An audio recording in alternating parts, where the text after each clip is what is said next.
Welcome back to another episode of Video Pals. I'm Josh from Story King Studios, and today I have Adam with me, one of my video pals, and we go deep today into color profiles. We go to 10-bit and 8-bit, we go to log, and we go to Rec 709, and what's the meaning of the existence of all these things, and why should we do it? So, is it worth the burn? Is it worth the data burn? We talk about hard drive storage. I show you a picture of my hard drive shelf. There's a lot of good stuff here, so let's go. So Adam, welcome to the show. Why don't you introduce yourself and tell everyone who you are and why I let you come on my show and talk. Perfect. Well, my name is Adam David Welch, and we're buddies from Bakersfield. We go back about 20 years, working for a variety of production teams in Bakersfield. But we both work in sort of event and corporate video, and I had some questions about 8-bit versus 10-bit, and so I'm really excited to dive in today and kind of look at our cameras and see what the differences are. I got an opportunity to shoot next week with an FX6 and an FX3, and I've gotten to shoot with a 9 before, and I've spent a little bit of time with an FX30 and an A7S3, I want to say. So I'm a little bit familiar with the Sony platform, but obviously, anytime you jump into a new camera body, you really want to do some test shooting with different codecs and color profiles, and just see, what does it look like in camera versus what I'm actually going to see on the timeline. Am I going to have to do a lot of heavy lifting to make this look good or what have you? So the first question I had was about that. Is it called Cinelike S-Log? S-Cinetone. Sorry. There you go. That's everyone's got a different name. And you said it basically kills the dynamic range. So I don't know if you wanted to jump in right there, but so So Adam and I have known each other for like 20 years. Mm-hmm. And we've shot all kinds of cameras over the years and all this stuff. So every camera's got their own flavors and ways that they do it. I went Sony a couple years ago, and on the Sony cameras, they've got the S-Log, they've got S-Cinetone, and then they have a handful of other presets that I never use. The ultimate answer is what I do on my cameras is I create a LUT that I like, I import it to my cameras, and I shoot with my LUT. Mm-hmm. Because I'm not happy with S-Cinetone. A lot of people like S-Cinetone. So I don't want to knock it because so many people like it, but I hate it. Mm-hmm. Mm-hmm. I don't like it. Every time I use S-Cinetone, I feel like it just crunches the dynamic range. I feel like I lose at least 2 stops of dynamic range. Where do you see that impacting you most? It crunches the shadows and it crunches the highlights. So it just obliterates dynamic range. For me, I like a very smooth kind of roll off. I want something that feels more filmic. S-Cinetone, what S-Cinetone is good for is if I want basically a Rec 709 look, a little better than a Rec 7, because straight Rec 709 is pretty ugly. Mm-hmm. Like if you just have log and you apply Rec 709, you're like, ugh. S-Cinetone is a little better than that, but it does the same thing ultimately. So it works if you want just ready to go, ready to shoot files out of camera, and you have a Sony. Any decent Sony camera has S-Cinetone. Mm-hmm. So it's kind of a standard in that sense for don't have to color grade this. But if you shoot S-Log, if you shoot S-Log 3 on like FX30, FX6, FX3, A7S 3, the newer cameras, they all get about 15 stops at dynamic range in S-Log 3. Mm-hmm. If you go to S-Log 2, you lose a stop. Mm-hmm. And then if you go to S-Cinetone, you lose 2 or 3 stops. Mm-hmm. I've never measured it. I don't know what the actual number is, but as I look at the image, I'm like, that's 2 or 3 stops from what I get in S-Log 3. That makes sense. I guess if I could give just a quick preface for people that maybe aren't that deep into it. I started... obviously, I started with 8-bit cameras, the 7D. It's all DSLR revolution, right? Yeah, we all started with the 5D Mark II, and then 7D came out, and then eventually 60D was sort of a budget option with a similar sensor, and so we started shooting there. And I think, I really cut my teeth in the realm of 8-bit video that blows out very easily. We can recover a little bit of detail and shadows, but you can never recover in the highlights. Right. And highlights are gone. Yeah, so that's the context, right, of where I came from. And, I've shot with other cameras cameras. In the last couple of years, several of my colleagues have been shooting. We went from 5D4s to R5s in the Canon land, which Right. Canon's never been super impressive, right? Obviously, through the years, Sony has always been kicking butt with the ability to kind of see in low light with sort of low noise. Right. When I started moving into log workflows, what I didn't realize is that it's sort of like those of us that grew up with 8-bit DSLRs, you don't realize how much sort of the software and the codec are cleaning up this image so that you have something that's sort of ready to go right out of the box. Even if you're using something of a flat or a wide dynamic range profile, I think for me, I didn't realize at all that heavy lifting that was happening. So the first time I worked with like a raw image, I was like, I don't even know what to do with this. It's so noisy and the color's Right. so ugly, and it was kind of a big mind blow thing. And then I started picking these up last year, basically. And what do you have here? So this is a Canon C200. It cracks me up because when these came out, I think back in, I want to say like 2017, this was, man, like, I think they were going for like $7,500. It's like a similar price category to the FX6, but obviously Right. very dated technology. I like these right now because they've aged so well. Like, if you ever shoot in the 10 or the 12-bit codec that are built into these, it's super powerful, and it's honestly the best footage, best looking footage that I've ever had roll across my desk in one of my cameras. Right, Right. I've used some like some of Jean-Luc's red footage. I've done a little editing with him, and worked with other teams that have a little higher bitrate footage than I typically work with, and that's always impressive. Sweet. When I got this, I shot a couple of things right out of the gate, just test shooting in the backyard, comparing my 8-bit cameras to this guy shooting in 10-bit or 12. And what I noticed most is that the roll-off and the highlights is so impressive. Yeah. So like, and I feel like it's one of those kind of like heady, nerdy things. Like, does the client understand? Probably not. But I sure do, and I look at it and go, man, I'm proud of this. Like, this actually looks really Right. cool. It was like the only time I've ever been able to recover a little detail in the highlights, and it Yeah. just looked so nice compared to my 8-bit footage. So that's when I saw the power.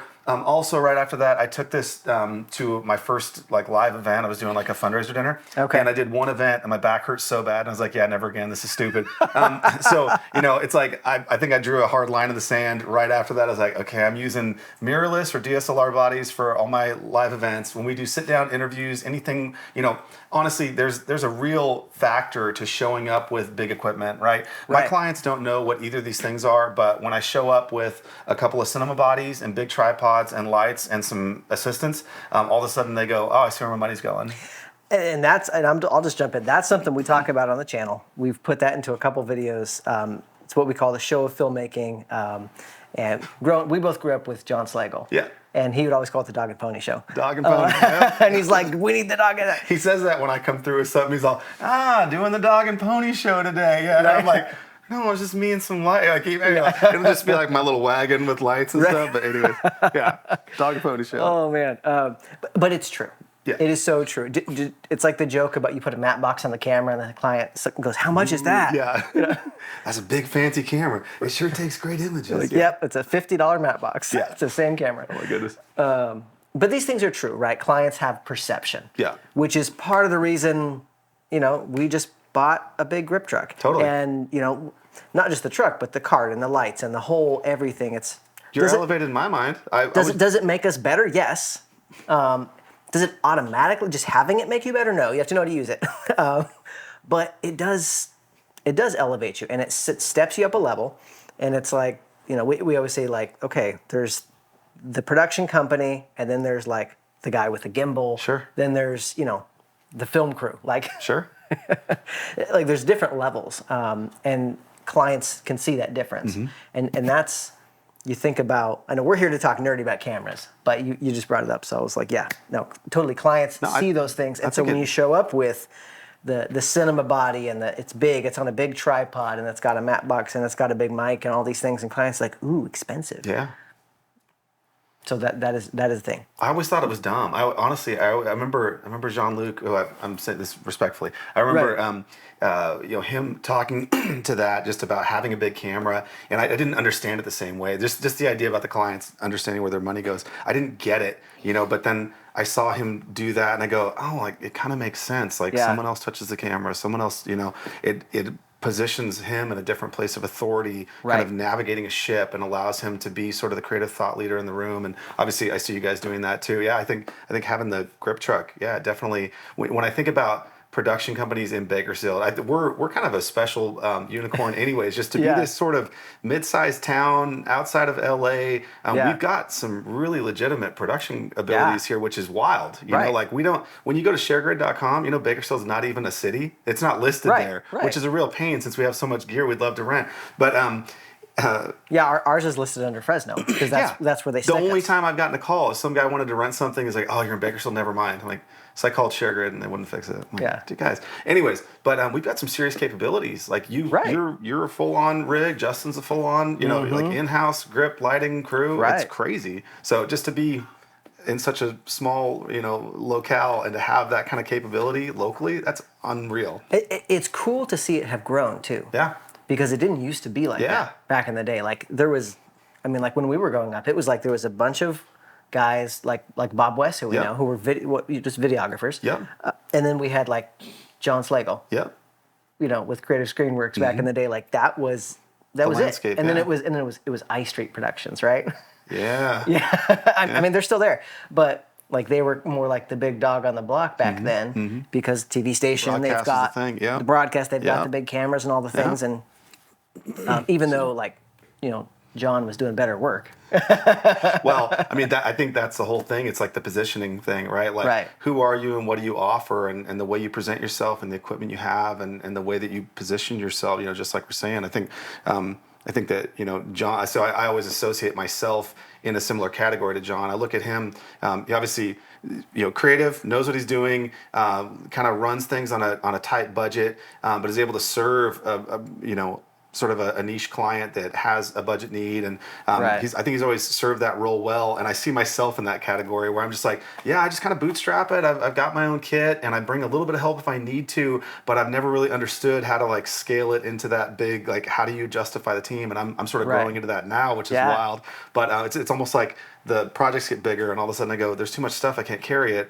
Okay, well, can I get someone to help edit? Well, I got to get away from my screen, or I'm not going to be able to keep more work in the pipeline. You know? So, anyways, that's the way I'm kind of moving. But and it's cool to see you moving that way. So, so back to nerdy stuff. We were talking about, does a client know the difference? Yeah.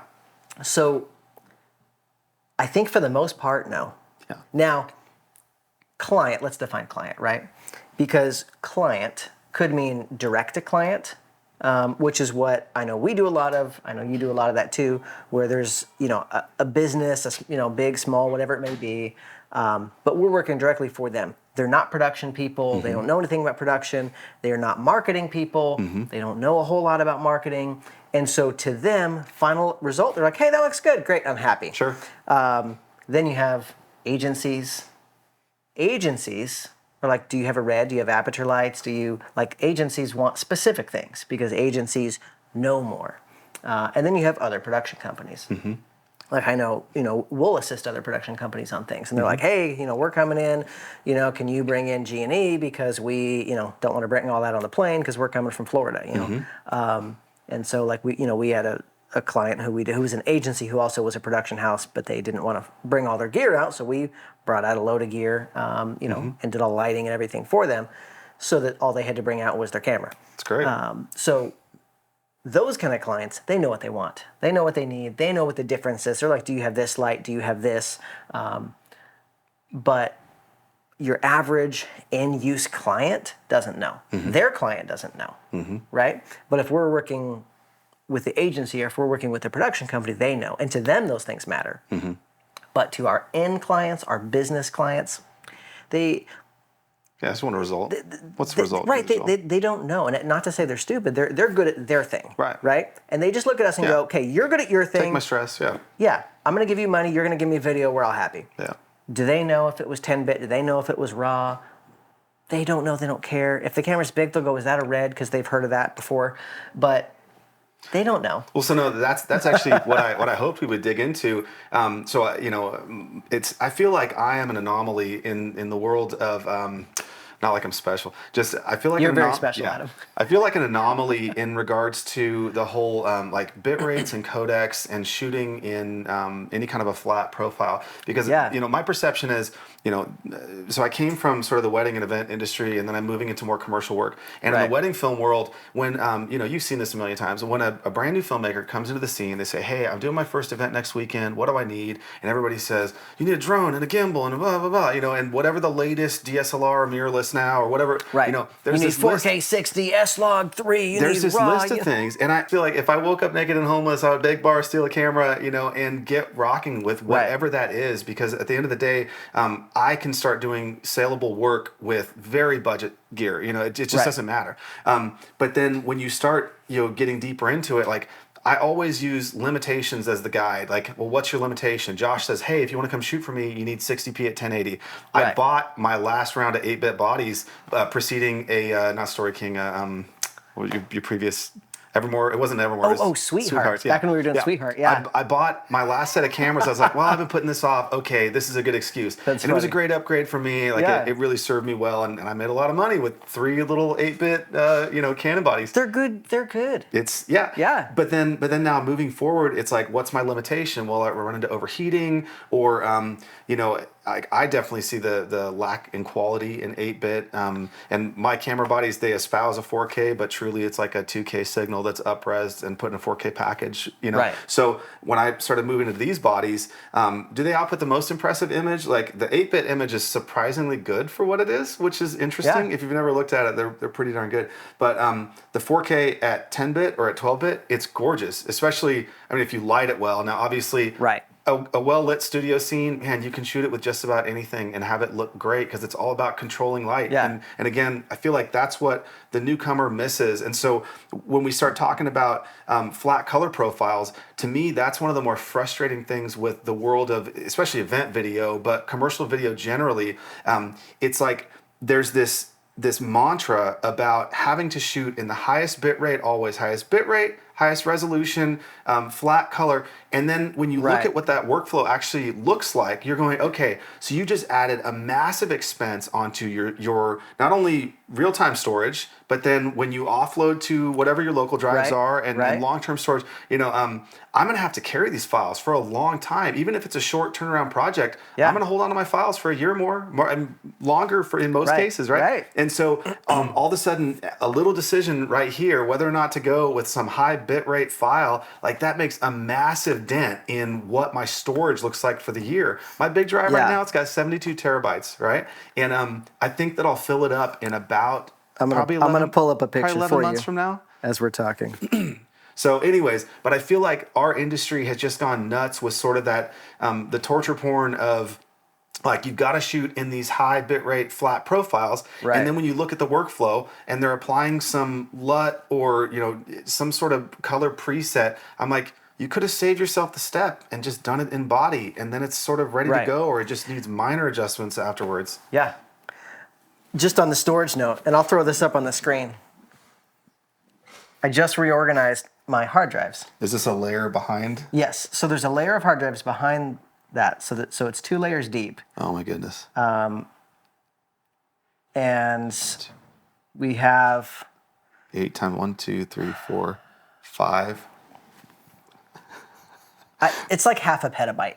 So it's a stupid. So I see 40 in the front and probably there's more. 46 in the back. 748. Oh my goodness. Yeah. No. Yeah, there's. I think that I have almost 90 hard drives right now. And what's the approximate date range for client work? Like how far back? Everything. Do you plug those in and like recharge them? Because what do you get? Obviously, the electricity on your drives will die after times, and even like I have some old stuff from even like 2005 or 6 that's starting to sort of peter out. Just old. It's hobby, like just looking at my old projects. So I don't delete footage. Really? I don't, which is why I have like 400 terabytes of storage. Now, do you charge an active storage fee? I don't, but I want to. I just charge up front. Oh, so you basically pay for the drive on the front end. I mean, I don't list that. I don't itemize that out. Right. It's baked into my costs. I get that. Because Well, actually, now the way we're doing our proposals for our higher end jobs, I do actually list it out. Say, hey, there's But a not an storage fee. ongoing. It's just a one time. Just a one time. Because Are you paying for Backblaze or any online? I do. I only keep. Yeah, I use Backblaze because it's fantastic and cheap. And then But it's still a cost. And then it is. It's like $5 a month, unlimited, and then I have the. I thought they just graduated that. There's no more unlimited. Is that not true? Well, I'm grandfathered into whatever the previous thing is, so. That's why we call you the grandfather. Right, Yeah. right. Because I'm old. Yeah. Get off my lawn. So we have the Backblaze, and I pay extra for that. Keep it for a year, even if you unplug it. So you can pay like an extra $80 for a year or something for that. That's cool. So it's less than $10 a month that I pay, and I have everything from the last year on Backblaze. It's killer. So the way we do things is I say, I will maintain your footage actively in 3 places for a year. So I have 2 physical drives. So the reason there's so many drives is because there's an A and a B drive. Oh, nice. So I don't use RAIDs because I don't like them and I don't trust them because they're subject to problems. And if your RAID goes bad, you lose everything. And I'm like, So we have SSDs on the computers. We work off the SSDs. what I So do. active projects are transferred onto the SSD. We've got a couple terabytes of SSD. And then everything else is off of just regular spinning drives. They're way cheaper. Yeah. So I buy like 8, 10, 12 terabyte drives. I just shop at price per gig, whatever the best Yep. deal is at the time when I go to buy. It's usually between 8 and 12. And so, and 16 now. So I've got 16s, I've got everything. The average on that shelf is probably 4 terabytes. The average is creeping to 8 for sure, but So my biggest ones right now are 20, which sounds sketchy. 20 is sketchy to me. I know it's sketchy. I know. Yeah. I'm like, you get over 16 and you start to have platter issues and whatever, and I'm like, So I have an A and a B drive. I have software that syncs. So the A drive is the master. Everything gets dumped to the master, and then we hit the button, and it syncs over to the B drive. And then the Backblaze pulls off the A drive continuously, That's awesome. and is syncing that up to the cloud. So I have it in 3 places. Love it. After a year, 3, 2, 1, baby. comes out of the cloud, and we don't worry about it. How do you automate it out of the cloud, or do you have a schedule that you keep? Well, What no, do you because Backblaze will if you don't plug the drive in, got it. It just deletes it after a year. Oh. And so I have a big box where I have a bunch of drives plugged in, and so it tells you, hey, you haven't plugged this drive in so long, and so I'll plug the drive in for a couple days, let it refresh, up onto Backblaze, and I'll keep it active for a year. After a year, I don't worry about plugging that drive in. So really, it's there for 2 years because actively for a year, I'm keeping it alive That makes on sense. Backblaze. Yeah, and then I just let it die after that because after 2 years, it goes on the shelf. For weddings, I could delete the footage because when does a client ever come back? Well, that was my next question about commercial work, because in my experience, I think I've got maybe 2 clients that have asked for a project within 12 months of said project. But Right. after that, I don't know if I've ever had one short of Grandpa died. Is there any chance you have more footage of Grandpa from the wedding? And Right. I don't know if we're going to go down that trail right, today, right. but So for our corporate work, we actually have a lot of clients really, who like to go back to their old no footage way. because The school stuff or something else? well, yeah, schools. So Porterville School District is one of my clients, and I've worked with them since Long time. since I started the business. Yeah.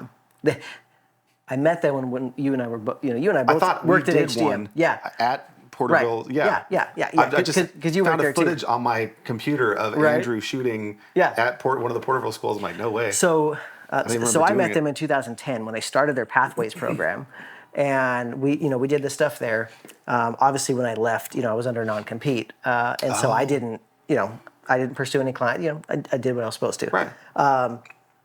And then I had started my business, and for whatever reason, they decided to leave HDM and look for another company. And they were scrolling the internet and they found me. That's awesome. And they called me and they were like, "Oh my gosh, you know everything." That's awesome. I'm like, yeah, I don't have all the other footage, obviously, but yeah. And so they jumped on me, and great, it's been like that ever since. awesome. So it's been 14 years I've worked with Yeah, them. I've seen a lot of stuff Yeah. that you've done for Yeah, them. we're going back out tomorrow.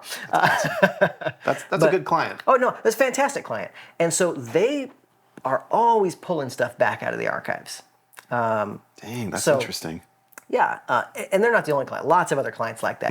When you have a long working relationship over 5 years plus with a client, they're going to go back to those archives. I don't think I've got that. Maybe that makes the difference. Well, and the difference is if it's event video, not so much, because events are one-time things. Yep. They're not going to go back to that. Yep. But when it's the commercial work, it's the promotionals, that kind of stuff, then they're going back to it. Well, and maybe that's the other differentiator. Like, I think all of my long-term clients right now, we're either doing mission moment videos for events, or I'm covering the event and then trying to help extend the life of the event by making additional content post event. So cutting it up into reels and things like that. Well, that makes sense because Yeah. the event has a lifespan. Yeah.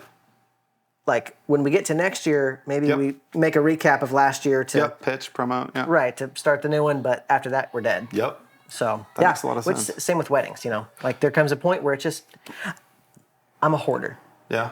and I'm a physical hoarder and a digital hoarder. I'm not. Look around here. This is minimalist to the core. I know. I'm like, Yeah. you have like a clean wall with guitars hanging. I'm like, this is nice.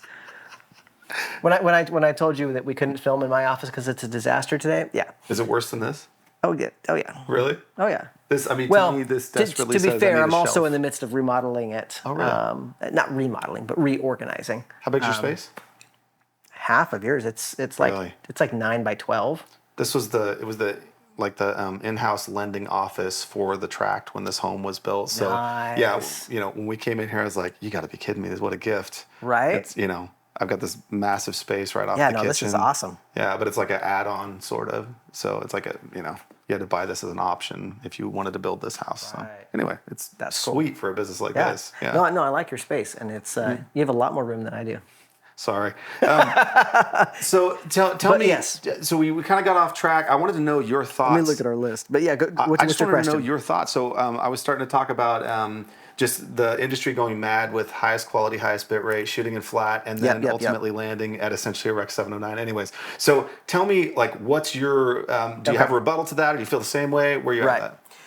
So basically, you're saying why go through all this pain if in Yep. the end you just The end result. up with Yep. a Rec 709? Yep. I can't say I haven't wondered the same thing at times, right? I'll tell you what I've chosen to do.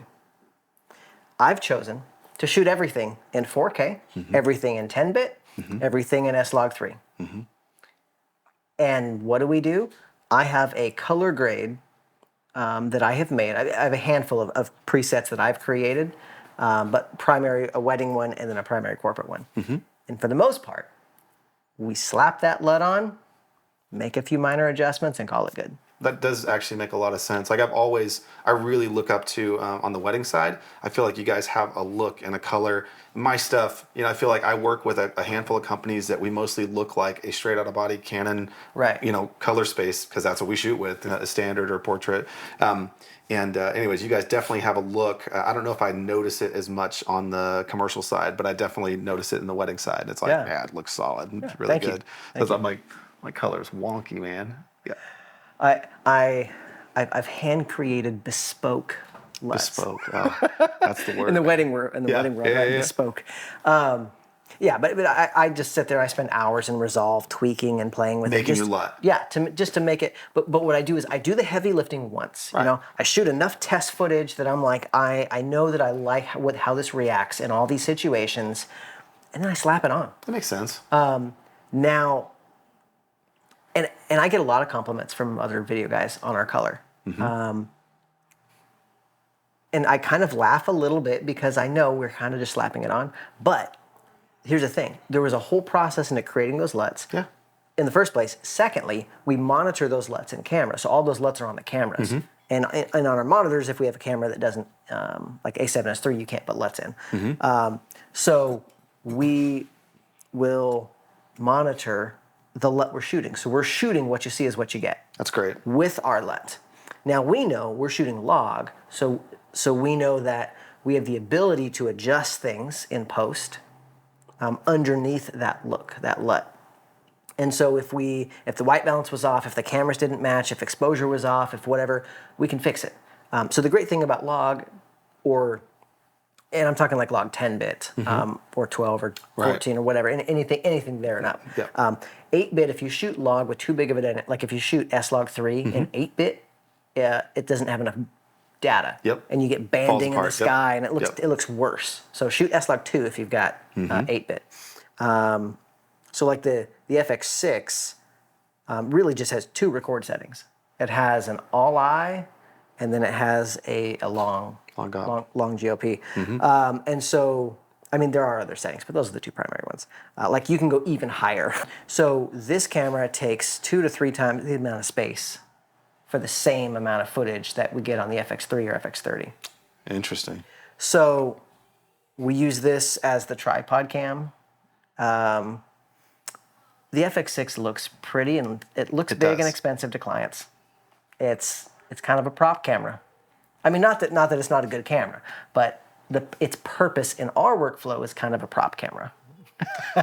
I did one event with Justin shooting with his FX9, and it's big and beefy, and I was like, this thing is sweet, but man, it was hefty. So, Right. I mean, it is a hefty monster. Yeah, it is. And that's the point. It's a big camera. We do sometimes shoot straight to that like Rec 709 deliverable, which our process for that is we use our own LUT. Burn it in. We burn it in and we deliver it in 8-bit. We just did that last week for an agency job. They're like, we don't want to color it. We don't want anything. We want it in 1080. We don't want it in 4K. So we literally shot 1080, LUT burned in, 8-bit. Here you go. They were happy and we got a check. Love it. Yeah. Easy peasy. What you got?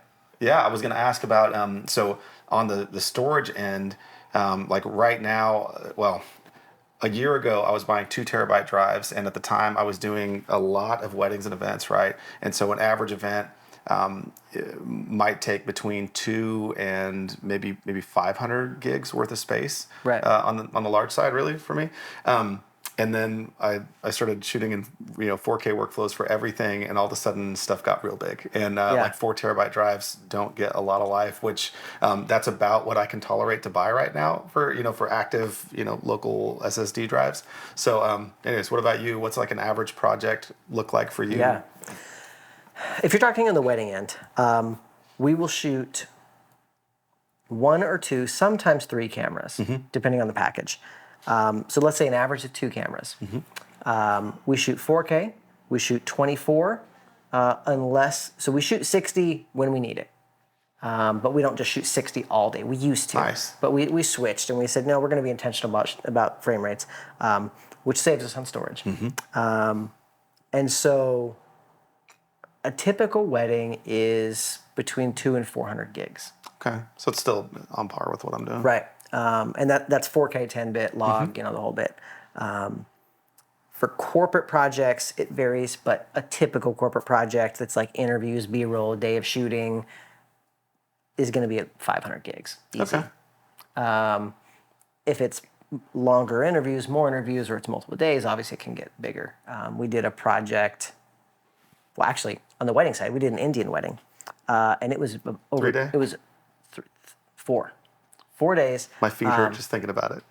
Yeah, and it was over 4 terabytes. I'm sorry, it was over 2 terabytes. It was like 2.5 terabytes. We had a lot of cameras. We had the FX6, FX3, FX30. We had Mike's A7S3. We had the Panasonic GH4 just as like an extra tripod cam in the back. For one of the days, we had Malcolm help us out with his FX3. All of us, 4K, 24 or 60, 10-bit log. A lot of data. A lot of data. And we had the same day edit. Oh, no. Did you do it? Yeah.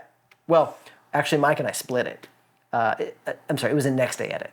So the ceremony was on Friday. Like we had all the events, and then we had the ceremony on Friday, and then Saturday was the reception. And so we actually had like a decent turnaround. Who's faster, you or Mike? Oh, sorry, never mind. I don't want you to say anything rude here while the other party's absent. Yeah. Well, I used to be faster than Mike for sure. Mike has gotten much faster. That's good. Which is great. I also hardly edit anymore. Mike does almost all the editing. It's awesome. So, or one of our other editors. But I I like to think I still have it in me. I like to think I'm still just as fast. Have you heard Ray? Like, I've heard him say recently, he's like, yeah, if you had told me I had to edit a wedding right now, couldn't do it. No, just couldn't do it. I'm like, I believe it, man. Okay, a wedding? No, Mike is faster. I have not edited a wedding in a long time. The only things I will still touch is corporate edits. Or like if I'm doing a video for my church, I'll edit it. Sure. So like I still do some editing, but as far as our client projects, very little. When we're busy and there's a lot of projects, I'll take one of the small corporate projects. Like, hey, we got a 30-second TV spot. I'll do that, or Easy. That kind of thing, just to take one more thing off of Mike's desk. But I don't take on big projects. That's cool. So I used Blackmagic for a while, a couple years, and so I used their Blackmagic Raw. It's fantastic. I loved it. Some of my favorite work was on Blackmagic. Because of the raw, because of the flexibility, because of the color and the sensor, just the way, like, I'm still not as happy with my Sony color as I was with my Blackmagic color. Ah, interesting. Even after all the couple years and all the work I put in, all the LUTs I've done, there's just something is still not there for me. It looks good, it looks great. I'm happy with it, but I'm like, when I pull up a legacy project, I'm like, oh yeah, that Blackmagic color. There's just something about it that was just better in just the color science. So I still contend that Blackmagic has the best color science outside of Arri. Interesting. Better than red, better than anything else. It's Arri, then it's Blackmagic, and then everyone else. And so, in exchange for that, you switched from Blackmagic to Sony. Has it been a positive trade-off just because of the other features of that ecosystem, or what do you think there? It's been a very expensive trade-off. Really? Oh, extremely. What was I spent at least $20,000 on the transition, probably more. I think it was $20,000 before I got into the FX6. I probably put at least $25,000 into the trade over a couple years, which hurt. Especially when we had perfectly good Blackmagic cameras, but we wanted to make some changes. It's funny. We actually were really pursuing the wedding side of things, which kind of was part of the switch to Sony. And after we kind of went in hard on the weddings for a couple years, and I realized I would rather go in hard on corporate. It's like now we're coming back to the big cameras, back to the manual cinema lenses, and part of me is like, maybe I shouldn't have switched, because I'm like, I almost kind of just wish I was right back at Blackmagic now. But that said, the Sony cameras are great, and they do things Blackmagic can't do. The high ISOs, boy, that's handy.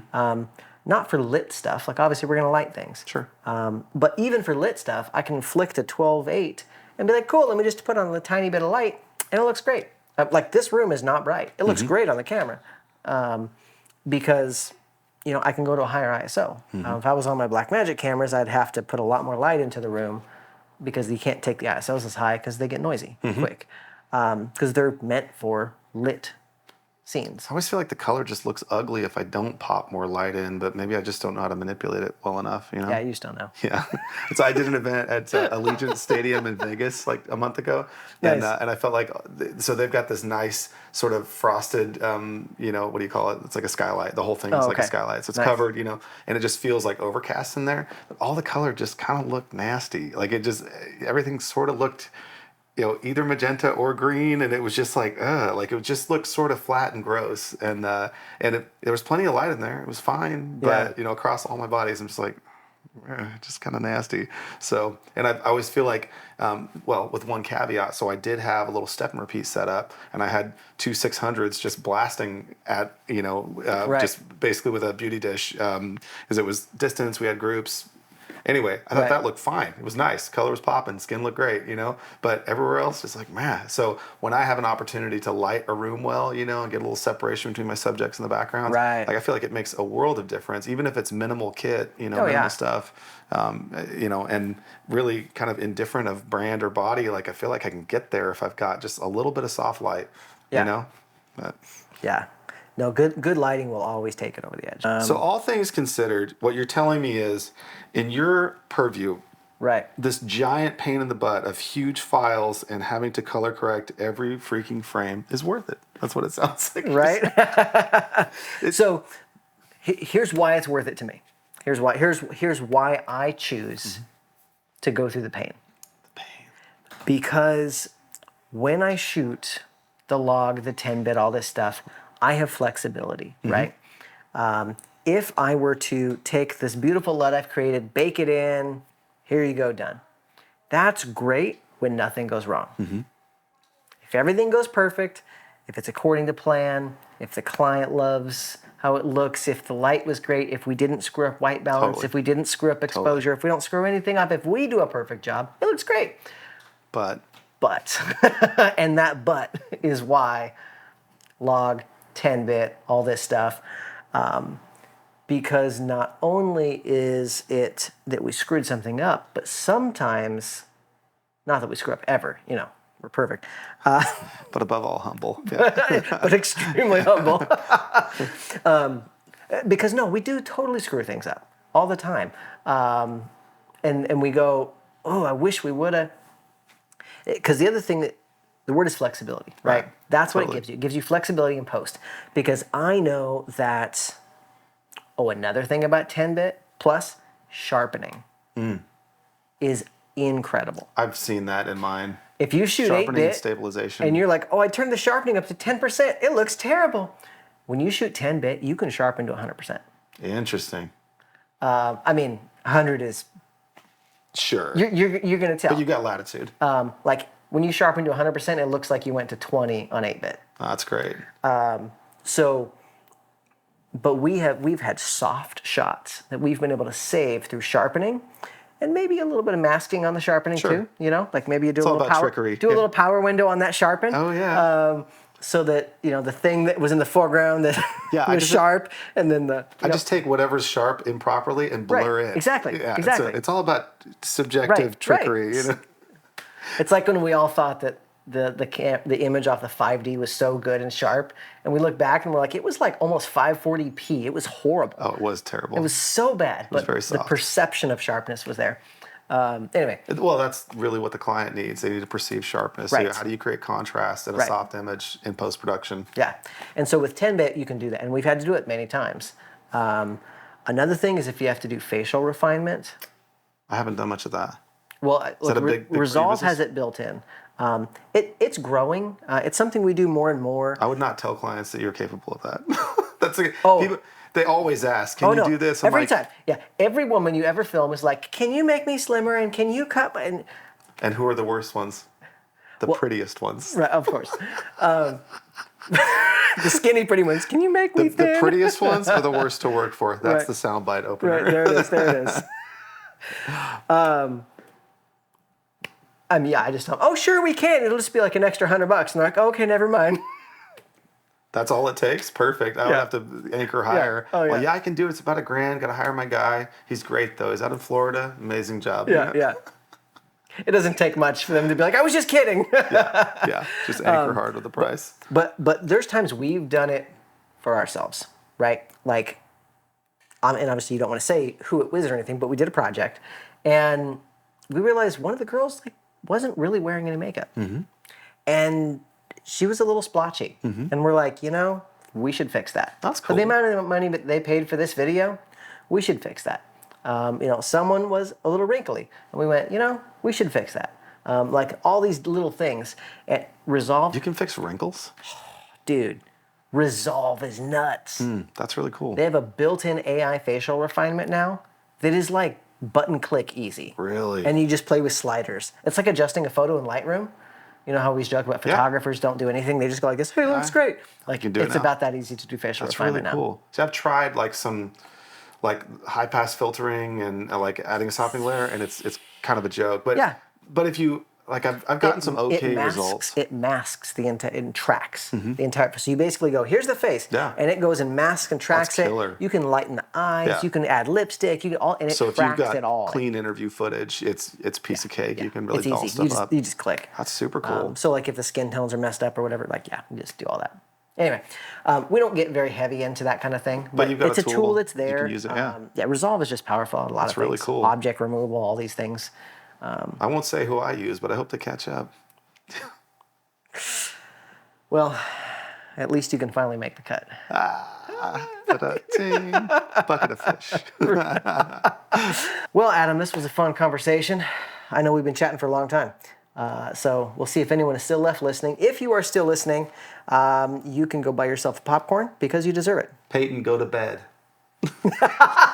It's not that late, Adam. Any of my children, go to bed. Why are you watching YouTube right now? Okay. Oh, man. Well, thank you, Adam. This has been fun. Yeah, thanks for coming. This is my first appearance on anyone else's show, so this was super cool. Really honored that you would just even come sit and talk to me for a little bit. So appreciate you, Josh. Thank you so much. It was fun. Yep. Cool. If you like this episode of the show, subscribe to get more episodes just like this. If you didn't like this episode, subscribe to somebody else so you can see their content. But even if you did like our show, subscribe to Epic Light Media. They actually make good videos about good things. And check them out if you have not. Thanks for watching, and come back next week for another episode of Video Pals.